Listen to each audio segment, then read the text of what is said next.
الحمد لله وكفى والصلاة والسلام على سيد الأنبياء والمرسلين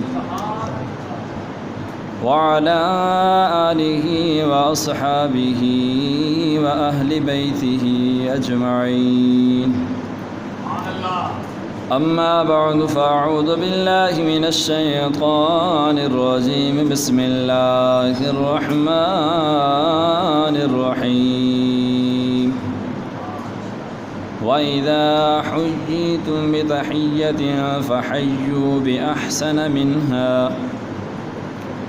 آمنت بالله صدق الله العظيم وصدق رسوله النبي الكريم الأمين ونحن على ذلك لمن الشاهدين والشاكرين والحمد لله رب العالمين.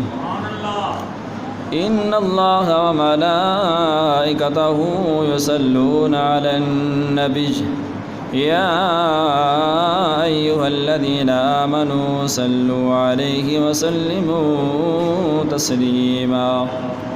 اللهم صل على سيدنا ومولانا محمد وعلى آل سيدنا ومولانا محمد وبارك وسلم وصل عليه.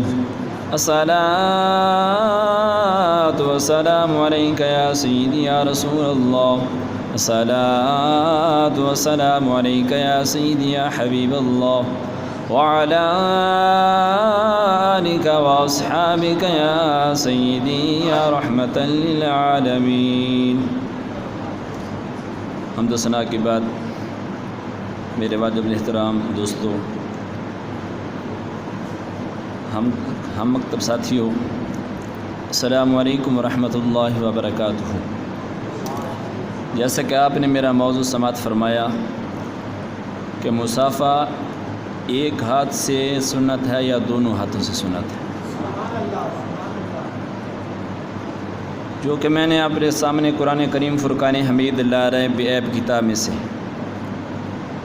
ایک آیت کریمہ کا کچھ حصہ پڑھنے کا شرف حاصل کیا ہے.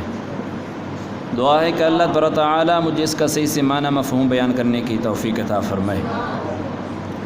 اللہ تبارک و تعالی نے سورۃ مائدہ 5ویں پارے میں ارشاد فرمایا، وَإِذَا حُيِّيتُم بِتَحِيَّةٍ فَحَيُّوا بِأَحْسَنَ مِنْهَا وَرُدُّوهَا. جب تم سلام کرو، تمہیں کوئی سلام کرے تم اس کا سلام کا جواب دو اور اچھے طریقے سے جواب دو یا اسی کو لوٹا دو.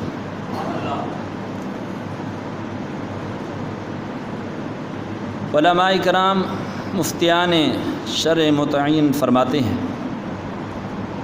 کہ حدیث پاک میں یدا کا لفظ آیا ہے،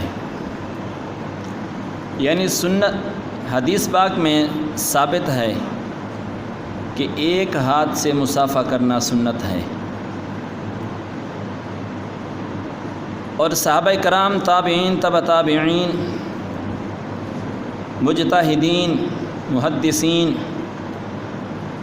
تمام علماء کرام لکھتے ہیں کہ اللہ تبارک و تعالی نے بھی ارشاد فرمایا قرآن پاک میں کئی جگہوں پر. سورۃ آل عمران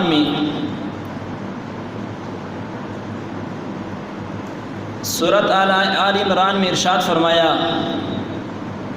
بیدہ الخیر انک علی کل شیء قدیر. اسی کے ہاتھ میں بھلائی ہے، بے شک اللہ تبارک و تعالی ہر چیز پر قادر ہے. اور مقام پر ارشاد فرمایا، قل ان الفضل بید اللہ. بے شک فرما دیجئے، اللہ تبارک تعالیٰ ارشاد فرما رہا ہے، اے محبوب فرما دیجئے بے شک فضل اللہ تبارک تعالیٰ کے ہاتھ میں ہے. اور سورہ یاسین میں ارشاد فرمایا، بیدہ ملکوت کل شیء. اسی کے ہاتھ میں تمام بادشاہی ہیں، تمام بادشاہی کی اسی کے ہاتھ میں، انہیں اللہ تبارک تعالیٰ کے ہاتھ میں تمام چیزوں کی بادشاہی ہے. اور اس سے سوال کہ اللہ تبارک و تعالیٰ کا دست قدرت کیا ایک ہاتھ پر قدرت اور بادشاہی اور فضل اور سلامتی کیا ایک ہاتھ پر ہے؟ نہیں، اس سے مراد دونوں ہی ہاتھ ہیں۔ آگے ارشاد فرمایا اذ اخرج ربک، کہ جب کافرین اپنا ہاتھ بلند کریں گے اندھیرے میں انہیں کچھ نظر نہیں آئے گا، اور اس سے مراد ایک ہاتھ نہیں، اگر وہ ایک ہاتھ باہر نکالیں کہ نظر نہیں آئے گا، اگر دوسرا ہاتھ نکالیں گے تو نظر آئے گا نہیں۔ ایک اور مقام سورۃ نور میں ارشاد فرمایا خذ بیدک ضغثا فاضرب بہ ولا تحنث، کہ تم پکڑو اپنے ہاتھ میں جھاڑو کو اور مارو اور قسم کو نہ جھوٹا کرو۔ علماء کرام ارشاد فرماتے ہیں اگر کسی شخص نے غصے میں آ کر قسم اٹھا لی کہ میں نے زید کو 100 کوڑے مارنے ہیں، 100 لکڑیاں مارنی ہیں، جب وہ غصے سے ٹھنڈا ہوا پھر وہ سوچتا ہے کہ میری قسم بھی پوری ہو جائے اور میں اسے 100 کوڑے بھی مار لوں۔ علماء فرماتے ہیں کہ وہ اپنے ہاتھ میں جھاڑو کے 100 لکڑیاں لے اور اس کو الگ الگ کر کے اس کو مارے کہ وہ 100 کے 100 اس شخص کے جسم پر لگیں۔ اگر وہ دونوں ہاتھوں سے مارتا ہے یہ تو قرآن کے خلاف ہو جاتا ہے نا، 100 لکڑیاں 100 تیلے نکالے گا جھاڑو کے اور شخص کو مارے گا اور الگ الگ کر کے لگیں گے اور اس کی قسم بھی پوری ہو جائے گی، وہ 100 کوڑے بھی پوری ہو جائیں گے۔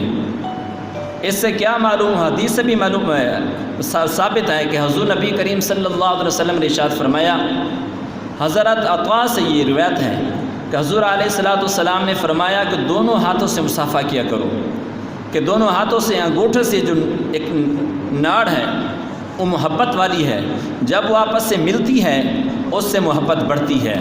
حضور نے فرمایا ایسا مصافحہ کرو کہ درمیان میں کوئی چیز حائل نہ ہو، ہاتھ کے درمیان میں نہ کوئی کپڑا نہ کوئی ایسی چیز حال درمیان میں حائل نہ ہو۔ اور دعا ہے کہ اللہ تعالی ہم سب کو اس پر عمل کرنے کی توفیق عطا فرمائے۔